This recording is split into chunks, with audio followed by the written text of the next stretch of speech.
નમસ્કાર મિત્ર, આજે આપણે એક કોમ્પિટિટિવ એક્ઝામનું પેપર સોલ્વ કરવા જઈ રહ્યા છીએ અને ત્યાર પછી એક ગ્રામરનો ટોપિક કરાવવાનો છું. આવી રીતે 4 પેપર છે આગળ સોલ્વ કરાવ્યા છે કે જે competitive exam plus TET TAT H ટેટમાં પણ ઉપયોગી થાય એવા પેપર સોલ્વ કરાવ્યા છે. જો ન જોયા હોય તો તમે એ જોઈ લેજો. અત્યારે જે હું પેપર સોલ્વ કરાવું છું એ બિન સચિવાલય ક્લાર્કની એક્ઝામમાં પૂછાયેલું 16/10/2016 રહ્યું છે. બરાબર, એ પેપર હું અત્યારે સોલ્વ કરાવવા જઈ રહ્યો છું. તો જુઓ પેપરની અંદર કે એડજેક્ટિવ ફોર્મ ઓફ એનિમી છે. ફર્સ્ટ ક્વેશ્ચન છે adjective form of enemy is, એટલે એનિમીનું એડજેક્ટિવ શું થાય? દુશ્મનનું, દુશ્મનાવટ. બરાબર, તો દુશ્મની પણ કે દુશ્મની, તો એમાં આન્સર આવશે ઇનિમિકલ. ઇનિમિકલ એનું એડજેક્ટિવ છે. જો નાઉન પૂછાય તો એનમિટી આવે, યાદ રાખજો. નાઉન છે એનમિટી છે, દુશ્મનાવટ એનમિટી છે, અને સી આન્સર છે ઇનિમિકલ એનું એડજેક્ટિવ છે, એટલે આન્સર સી છે. સેકન્ડ ક્વેશ્ચન છે વર્બ ફોર્મ ઓફ પુઅર, એટલે પુઅરનું ક્રિયાપદ શું થાય? પુઅરનું ક્રિયાપદ છે ઇમ્પોવરિશ, એટલે ગરીબ બનવું. To be under the condition of poor, ગરીબ સ્થિતિમાં હોવું એને ઇમ્પોવરિશ કહેવાય. એનું ક્રિયાપદ છે ઇમ્પોવરિશ, અને પોવર્ટી એનું નાઉન છે, યાદ રાખજો. પોવર્ટી એટલે ગરીબી એનું નાઉન છે. નંબર 3 છે એરેન્જ ઇન્ટુ એલ્ફાબેટિકલ ઓર્ડર, એટલે કે કક્કાવારીના ક્રમમાં ગોઠવો. જો પહેલો અક્ષર સરખો હોય તો બીજો પણ જોવાનો, બીજો સરખો હોય તો ત્રીજો જોવાનો. એ રીતે જ્યાં સુધી આપણને આગળનો વર્ડ ન મળે ત્યાં સુધી એ જોતા રહેવાનું છે. બીજું કે સ્પેલિંગના મિનિંગ જોવાનો પ્રયત્ન નહીં કરતા, કારણ કે અમુક સ્પેલિંગ બનાવેલા છે, એને સ્પેલિંગના મિનિંગ અમુકના મળશે પણ નહીં, એટલે બનાવેલા સ્પેલિંગ છે. તો તમારે એનો આન્સર છે એવું તમે ગોઠવી અને ચેક કરવો હોય તો ચેક કરી લેજો કે એનો આન્સર સી આવશે, એટલે કે 3, 2, 1, 4 આન્સર આવશે. બરાબર, પછી ફાઇન્ડ ધ કરેક્ટ સ્પેલિંગ, સાચો સ્પેલિંગ કયો છે શોધવાનો છે. એમાં બી આન્સર આવશે પર્ઝવરન્સ, એટલે ખંત અથવા નિષ્ઠા થાય, સિન્સિરિટી થાય, એટલે આન્સર બી એ રાઈટ છે. નંબર 5 છે કે will you mind sitting beside you, મારું તમારી બાજુમાં બેસવું એ તમને કંઈ ઓબ્જેક્શન ઉઠાવે એવું છે? તો will you mind my sitting beside you, મારું એટલે માય સિટિંગ લેવાનું. બરાબર, માઇન એટલે પણ મારું થાય, પણ માઇનનો ઉપયોગ અલગ આવે છે. બરાબર, જુદી રીતે આવે છે. ફોર એક્ઝામ્પલ હું તમને એકાદ ઉપયોગ કરાવું કે ધીસ ઇઝ માય પેન હોય, ધીસ ઇઝ માય પેન, તો ધીસ પેન ઇઝ માઇન, આ રીતે એનો ઉપયોગ થાય. આગળ જો મેચ ઓફ સ્પ્રિંગ, ઓફ સ્પ્રિંગનો મિનિંગ શું થાય? ઓફ સ્પ્રિંગ એટલે યંગ વન્સ, એટલે બચ્ચાઓ થાય, બચ્ચાઓ. બરાબર, હવે એસ એટલે ગધેડો છે, હેર એટલે સસલું, સ્ટેગ એટલે હરણ અથવા સાબર થાય, અને હોર્સ એટલે ઘોડો. તો એના બચ્ચાઓ છે કોના છે સામે જે છે એ જોવાનું છે. દાખલા તરીકે કોલ્ટ છે, કોલ્ટ એટલે ઘોડાનું બચ્ચું છે, કોલ્ટ અથવા ફિલી છે એ ઘોડાનું બચ્ચું છે. બરાબર, પછી આવશે ફોલ, ફોલ છે એ ઘોડા જેવું જ પ્રાણી, ઘોડાનું પણ ચાલે, અથવા ઘોડા જેવું પ્રાણી ગધેડો છે એનું ચાલશે. તો ફોલ એટલે ગધેડાનું બચ્ચું એમ લેવાનું. પછી ફોન, ફોન છે એ ડિયર અથવા હરણનું બચ્ચું, અથવા સ્ટેગ એટલે સાબરનું બચ્ચું છે, ફોન. પછી લેવરિટ, લેવરિટ છે એ સસલાનું બચ્ચું છે, લેવરિટ. તો આન્સર શું આવશે? આ રીતે આન્સર બી આવશે. બરાબર, 1ની અંદર ડી, 2ની અંદર એ, 3ની અંદર સી અને 4ની અંદર બી, એટલે આન્સર તમારો આવશે બી. ઓકે, એના બચ્ચાઓ છે યંગ અથવા બચ્ચાઓ છે. બરાબર, ત્યાર પછીનો ક્વેશ્ચન જો કે ફેમિનિન જેન્ડર ઓફ બેચલર, બેચલર એટલે કુંવારો છોકરો થાય. બરાબર, હા, એને વાંઢેશ કહેવાય. શું કહેવાય? વાંઢેશ. હા, અને કુંવારી છોકરી હોય તો એને સ્પિન્સ્ટર કહેવાય. શું કહેવાય? સ્પિન્સ્ટર. અને પુરુષ કે સ્ત્રી ગમે તે હોય એને માટે અનમેરિડ અથવા સિંગલ ચાલે, પણ પરિણીત હોય તો ડબલ નહીં કહેવાય, પછી પરિણીત હોય તો મેરિડ કહેવાય. બાકી અનમેરિડ અથવા સિંગલ બંને માટે ચાલે. બરાબર, તો બેચલર એટલે સ્નાતક પણ થાય, BA બેચલર ઓફ આર્ટ્સ એ રીતે, અને બેચલર એટલે કુંવારો પુરુષ થાય. બરાબર, અને સ્પિન્સ્ટર એટલે કુંવારી સ્ત્રી. બરાબર, હા, બેચલર. ત્યાર પછી છે little information he had was not quite reliable. એની પાછળ જે થોડીક ઇન્ફોર્મેશન હતી એ ભરોસાપાત્ર નહીં હતી. ઇન્ફોર્મેશન ન ગણી શકાય એવું છે. ન ગણી શકાય એવું હોય તો આર્ટિકલ મોટાભાગે ન આવે, બરાબર, પણ કોઈક વાર ભાગ્ય આવે છે ધ આર્ટિકલ. એ કે એન તો એક માટે જ વપરાય છે, બરાબર. તો એની પાછળ જે કંઈ માહિતી હતી, બરાબર, હી had was not quite reliable, એ માહિતી ભરોસાપાત્ર નહીં હતી, થોડીક માહિતી હતી. તો ધ લિટલ ઇન્ફોર્મેશન અહીંયા લેશું. બાકી આર્ટિકલ મોટાભાગે આવતો નથી, પણ અહીંયા ચોક્કસ વાત આપેલી છે એટલે ધ લિટલ ઇન્ફોર્મેશન આવશું, ધ લિટલ.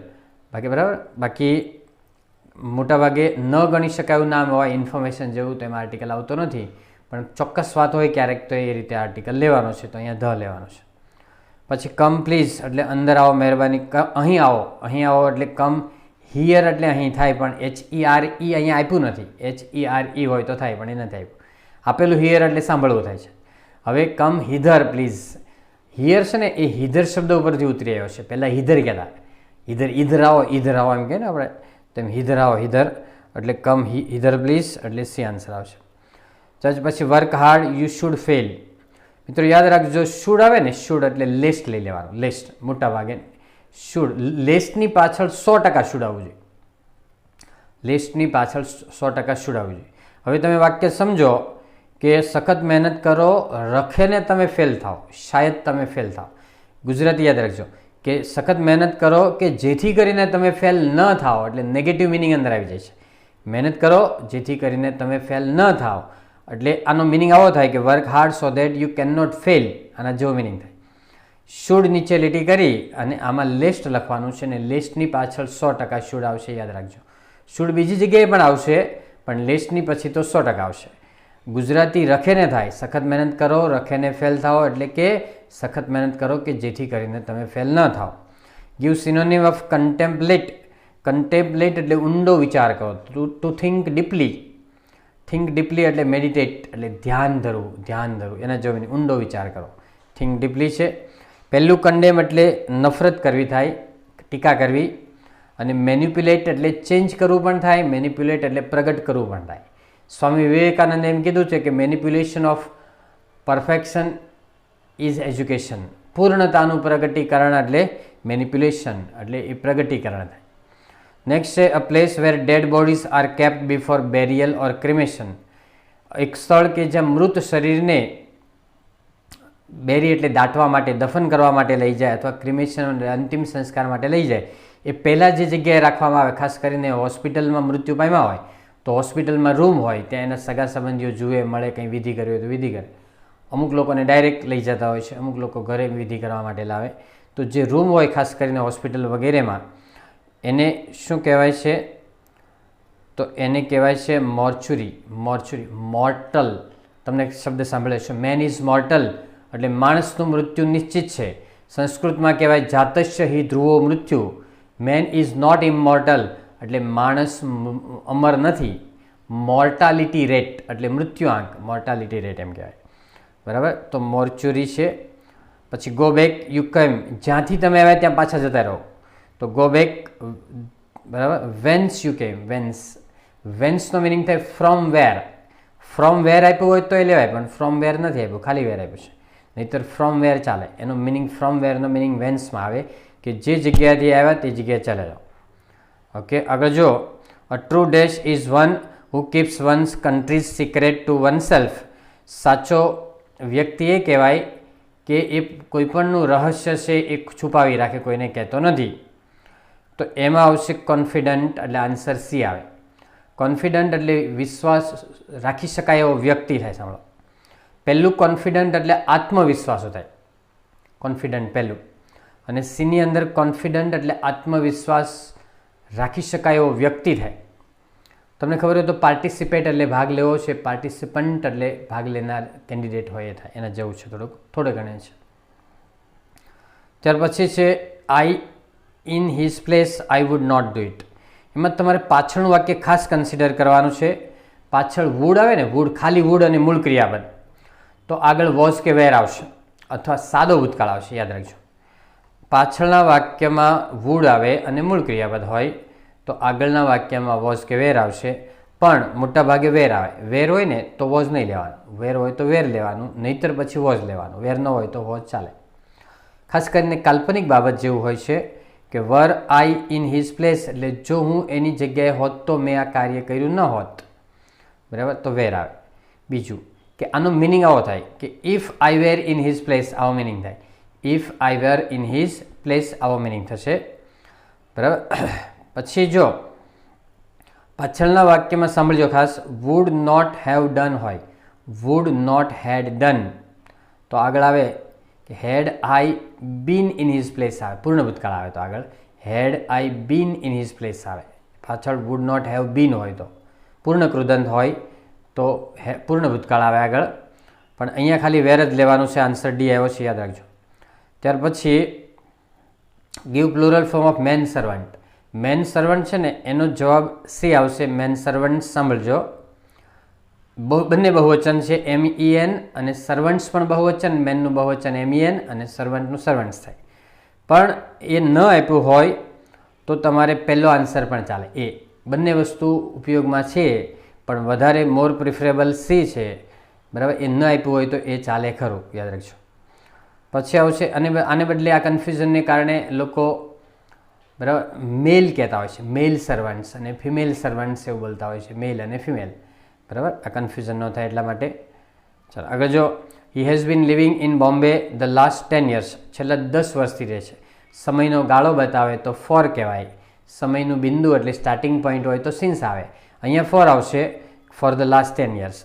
હવે જો સિન્સમાં હોય તો કેવી રીતે આવે કે સિન્સ 2010, 2010થી, સિન્સ 1 જાન્યુઆરી, સિન્સ કાર્તિક એટલે કારતક મહિનો, since birth, since marriage, since visit to Kashmir. Since હોય તો સ્ટાર્ટિંગ પોઈન્ટ, સિન્સ દિવાળી એમ આવે. ફોર પછી સમયનો ગાળો આવે, for 2 days, 3 months, 5 years, 6 decades, 7 centuries આવું આવે, બરાબર. આગળ જો, ધે સેલ્ડમ કમ હિયર, તેઓ અહીં ભાગ્યે જ આવે છે. ભાગ્યે જ એટલે રેરલી, નેવર, નેવર જેવો મિનિંગ થાય. નેવર એટલે નેગેટિવ મિનિંગ બતાવે. સામાન્ય રીતે જો સેલ્ડમ ન હોય ને તો કમ મૂળ ક્રિયાપદ છે એનું ડોન્ટ ધે આવી જાય. જો નેવર સેલ્ડમ ન હોય તો ડોન્ટ ધે આવે, પણ સેલ્ડમ છે ને નેગેટિવ મિનિંગ છે. નેગેટિવ મિનિંગ એટલે ડુ ધે કરવાનું, ડુ ધે. પછી હુ ટોટ યુ ફ્રેન્ચ, એટલે તમને કોને ફ્રેન્ચ ભણાવ્યું, તો તમને કોના દ્વારા ફ્રેન્ચ ભણાવવામાં આવ્યું, એ પેસિવ વોઇસ બનાવવાનું છે.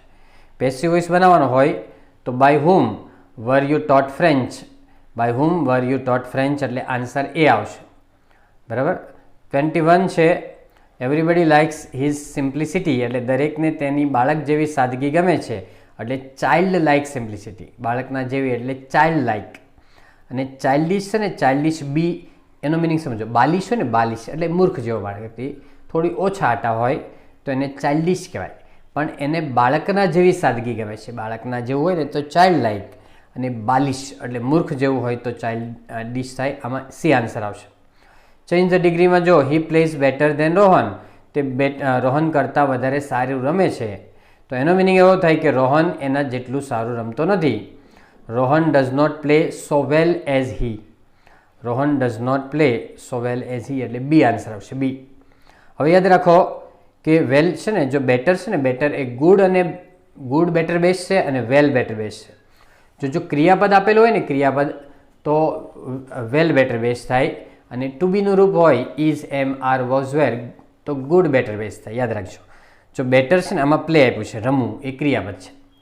ક્રિયાપદ હોય તો વેલ લેવાનું, અને ટુ બીનું રૂપ આપ્યું હોય તો ગુડ લેવાનું છે, યાદ રાખજો, બરાબર. કારણ કે વેલ છે ને એક ક્રિયા વિશેષણ છે, અને ગુડ છે એક ક્રિયાપદ છે, એટલે ગુડ છે એડજેક્ટિવ છે, ગુડ એડજેક્ટિવ છે, એટલે ક્રિયાપદ હોય તો ક્રિયા વિશેષણ વેલ આવશે, યાદ રાખજો. એટલે બી આન્સર આવશે કે Rohan does not play so well as he. પછી 23 છે, મેક એક્સક્લેમેટરી સેન્ટેન્સ, એટલે ઉદ્ગાર વાક્ય બનાવો. It is a great pity, બરાબર, it is a great pity, તો એનું ઉદ્ગાર વાક્ય થાય વોટ અ પીટી, એ આન્સર આવશે, વોટ અ પીટી, બરાબર. ત્યાર પછી આવશે હાઉ, કાર છે તો ગેરેજની અંદર રહી. એરોપ્લેન ક્યાં રહી, તો એરોપ્લેન છે હેંગરની અંદર રહી. હેંગર છે ને એરોપ્લેન રાખવાનું સ્થળ છે. એરોપ્લેન, હેલિકોપ્ટર હોય તો હેલિપેડમાં ઉતરે, હેલિપેડમાં હોય છે, એ રીતે. અવર freedom fighters had many હાર્ડશિપ્સ. Mind વેલ. ખાસ યાદ રાખજો કે આપણા સ્વાતંત્ર્ય સેનાનીઓને ઘણી હાડમારી સહન કરવી પડી. જો બેર એટલે જન્મ લેવોય થાય ને સહન કરવું થાય ને રીંછ પણ થાય, પણ અહીંયા ક્રિયાપદ તરીકે જન્મ લેવો જો હોય ને, જન્મ લેવો તો બીઓ આર્યન આવે, બેર બોર બોર્ન તો બીઓ આર્યન આવે ખાલી, અને સહન કરવું હોય તો BORNE એટલે અહીંયા બી આન્સર આવશે કે સ્વતંત્ર સેનાનીઓને હાડમારી સહન કરવી પડી હતી. સહન કરવી પડી હોય તો છેલ્લે ઈ આવશે, બેર બોર બોર્ન બી. અને પહેલું બોર્ન છે ને એ આ વાક્યમાં નહીં આવે, આમ સાચું છે બેર બોર બોર્ન જન્મ હોય ને, અમેરિકા બોર્ન છે એ વ્યક્તિ, he was Born in America તો એ આવે. એટલે જન્મ લેવો હોય તો એ લેવાનું અને સહન કરવું હોય તો બી લેવાનું. ખાસ યાદ, એનું ભૂતકૃદંત જ બદલે છે. બેર બોર બોર્નમાં ખાલી ભૂતકૃદંત બદલે, બાકી કંઈ ફેરફાર ન આવે. બરાબર, ઈનો ફેરફાર છે.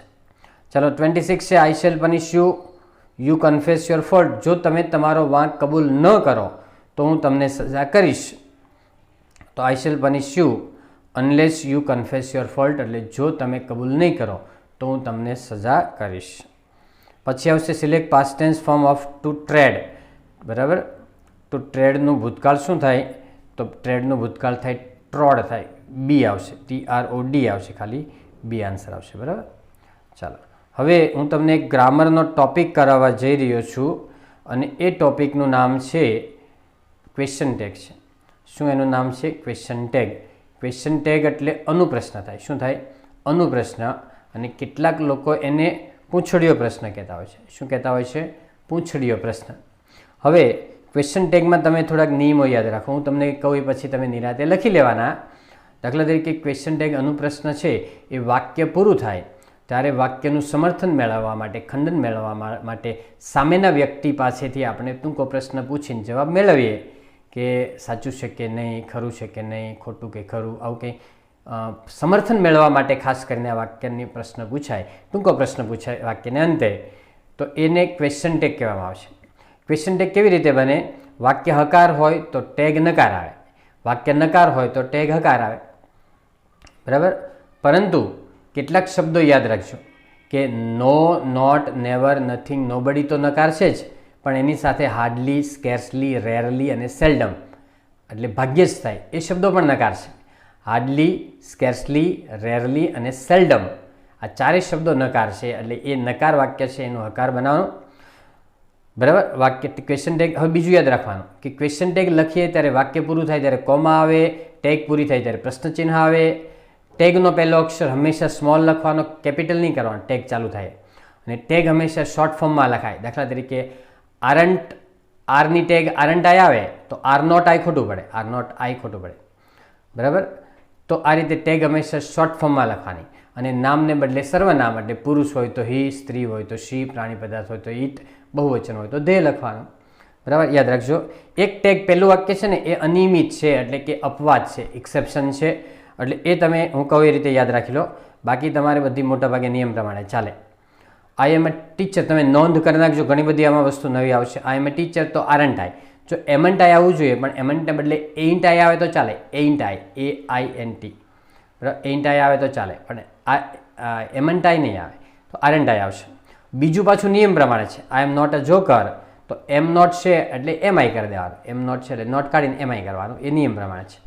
કોફી ટેસ્ટ બીટર, જો SKS હોય ને તો ડઝ વાળો, ડઝન્ટ આવે. SKS વાળો ક્રિયાપદ હોય તો ડઝન્ટ, મૂળ ક્રિયાપદ હોય તો ડોન્ટ, અને ભૂતકાળનું ક્રિયાપદ હોય તો ડીડન્ટ આવશે, એ યાદ રાખજો. તો કોફી ટેસ્ટમાં એસ લાગેલું છે એટલે ડઝન્ટ ઇટ, કોફી માટે ઇટ લીધું છે. ધે વર્ક હાર્ડ મૂળ ક્રિયાપદ છે એટલે don't they. Barking dog seldom bite એટલે ભસતા કૂતરા ભાગ્યે જ કરડે. જો આમ તો બાઇટ એટલે ડોન્ટ આવે, પરંતુ યાદ રાખજો, પરંતુ સેલ્ડમ એટલે ભાગ્યે જે નેગેટિવ અર્થ છે એટલે ડુ ધે આવશે. Virat hit the ball, hit hit hit ત્રણેય રૂપો સરખા છે, પરંતુ ભૂતકાળમાં કેમ લીધું છે? જો વર્તમાન કાળ હોય ને તો હિટ્સ આવે, ભવિષ્યકાળ હોય તો વિલ આવે, એટલે એ બેમાંથી કંઈ નહીં આવે, એટલે પાસ્ટ ટેન્સમાં લીધું છે ડીડન્ટ હી. ત્યાર પછી વી ઓટ ટુ સ્ટડી સિન્સિયરલી, ઓટ ટુની ઓટન્ટ વી આવે પણ એ મોટાભાગે ઉપયોગમાં બહુ ખાસ લેવાતું નથી, એટલે ઓટ ટુનો મિનિંગ શુડ જેવો થાય છે, એટલે શુડન્ટ વી ટેગ લેવાનું છે. I think he will win, જો વિલનું વોન્ટ હી લેવાનું છે, આઈ થિંક તું નથી કરવાનું. વિલનું વોન્ટ હી, અને વોન્ટનો સ્પેલિંગ યાદ રાખજો, WONT છે, વોન્ટ WANT હોય ને તો વોન્ટ એટલે ઈચ્છવું થાય, બરાબર. પછી નોબડી ઇઝ પરફેક્ટ છે, એમાં ખાસ યાદ રાખજો નોબડી છે ને એનું સર્વનામ ધે આવે અને ધે લેવા માટે આર લીધું છે, અને આરન્ટ આવે પણ નોબડી નકાર બતાવે છે એટલે આર ધે લીધું છે, અનિયમિત છે, બિલકુલ અલગ છે. નોબડી, સમબડી, એવરીબડી, એનીબડી એ બધા જ બડી કે વન, બરાબર. એનીવન, સમવન, નો વન, નોબડી એ વન આવે કે બડી આવે એ બધામાં ધે સર્વનામ લેવાનું, ધે માટે ક્રિયાપદને બહુવચન બનાવવાનું. ચાલો એના પછી આવે છે નોબડી ઇઝ પરફેક્ટમાં આર ધે યાદ રાખજો. નોબડી છે નકાર એટલે હકાર લીધું છે અને નોબડીનું સર્વનામ ધે આવે એટલે આર લીધું છે. પછી નથિંગ ઇઝ ઇમ્પોસિબલ, જો નથિંગ, એનીથિંગ, સમથિંગ, એવરીથિંગ એ બધામાં ઈટ લેવાનું. માઇન્ડ વેલ, નથિંગ, સમથિંગ, એવરીથિંગ, બરાબર. થિંગ આવે તો ઇઝ ઈટ લેવાનું, ઈટ. તો ઇઝ સામાન્ય રીતે ઇઝનું ઇઝન્ટ આવે પણ નથિંગ નકાર બતાવે છે એટલે ઇઝ ઈટ લીધું છે, આ યાદ રાખજો. થિંગવાળામાં ઈટ લેવાનું, વન કે બડીવાળામાં ધે લેવાનું અને ધે લેવા માટે બહુવચનનું ક્રિયાપદ બનાવવું પડે, આટલું યાદ રાખવાનું છે, બરાબર. બાકી તમારે આમાં એક બે વાક્યો છે, જોઈ લો. લેટ્સ વર્ક હાર્ડ, લેટ્સની ટેગ હંમેશા શાંટ વી આવે, બરાબર. લેટ્સ વર્ક હાર્ડ, શાંટ વી, બરાબર. હવે એક વાક્ય છે હું તમને કરાવું છું, જોઈ લો કે હા એક વાક્ય બાકી રહી ગયું વચ્ચે. સ્વિચ ઓન ધ ફેન, 7 નંબરનું વાક્ય બાકી રહ્યું. વિલ યુ, આજ્ઞાર્થ વાક્ય છે ને, હકાર હોય કે નકાર હોય. 7 નંબરનું વાક્ય જોઈ લો બાકી રહી ગયું મારે કહેવાનું. આજ્ઞાર્થ હોય એટલે વિલ યુ જ આવે. સ્વિચ ઓન ધ ફેન હોય તો will you, don't switch on the fan હોય તો will you, please switch on the fan હોય તો વિલ યુ, બરાબર. તો આજ્ઞાર્થ વાક્ય છે એ હંમેશા વિલ યુ જ આવશે, યાદ રાખજો. એટલે હા એની ટેગ આ બધી નોંધ તમારે નોટની અંદર કરી લેવાની, એક્ઝામ વખતે તમારે વાંચી લેવાની છે. ઓકે ફ્રેન્ડ્સ, સો આવા જ વિડીયો છે દર રવિવારે એક કોમ્પિટિટિવ એક્ઝામનું પેપર અને ગ્રામરનો એક ટોપિક દર રવિવારે આવશે. એ જોવા માટે તમે ચેનલને સબસ્ક્રાઈબ કરો, વિડીયોને તમારા ગ્રુપની અંદર શેર કરો અને લાઇક કરો. Thank you very much. Happy learning, happy sharing.